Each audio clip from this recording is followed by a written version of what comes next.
নমস্কার বন্ধুরা, তো কেমন আছো সবাই? চলে আসলাম আবার একটি ভিডিও নিয়ে আমার চ্যানেলের নতুন একটি ভিডিওতে। তোমাদের সবাইকে অনেক অনেক স্বাগত। তো এই মঙ্গলবার ছিল, তার আগের মঙ্গলবার আমাদের বাড়িতে আমার মা করেছিল বিপত্তারিণী পুজো। জানি ভিডিওটা পোস্ট করতে অনেকটাই দেরি হয়ে গেল, তার জন্য মন থেকে সরি।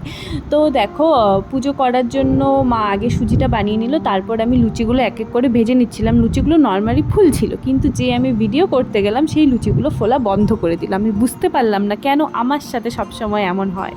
তো চলো এবার লুচিগুলোকে এক এক করে সব ভেজে নিয়ে নিচে যাই, কারণ পুজোটা নিচেই করা হবে। আর নিচে যেহেতু অতটা জায়গা নেই, তাই আমরা ওই লুচি সুচি এগুলো ওপর থেকে রেডি করে নিয়ে তারপর নিচে গিয়ে পুজো করব। তো দেখো ঘরে চলে এসেছি সব কিছু নিয়ে, আর মা এখানে ঠাকুর বসিয়ে নিচ্ছে উলু দিয়ে।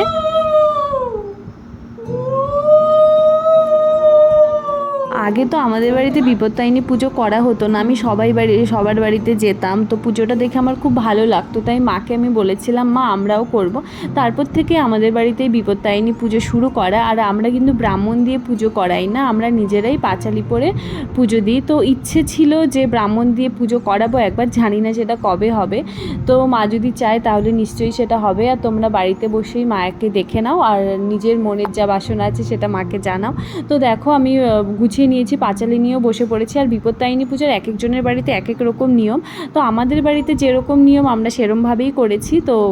তো দেখো আমার কিন্তু পাঁচালি পড়া কমপ্লিট হয়ে গেছে, মানে পুজো কমপ্লিট। এখন আমরা একটু বাইরে যাব, মানে পুজো শেষ হওয়ার পর একটু দরজা বন্ধ করে বাইরে থাকবো, দেন ভেতরে এসে প্রসাদ খেয়ে উপোস ভেঙে খাওয়া দাওয়া করে রেস্ট নিয়ে তারপর আমরা যাব বিকেলে বৌদিদের বাড়িতে, কারণ বৌদিদের বাড়িতেও বিপত্তারিণী পুজো আছে।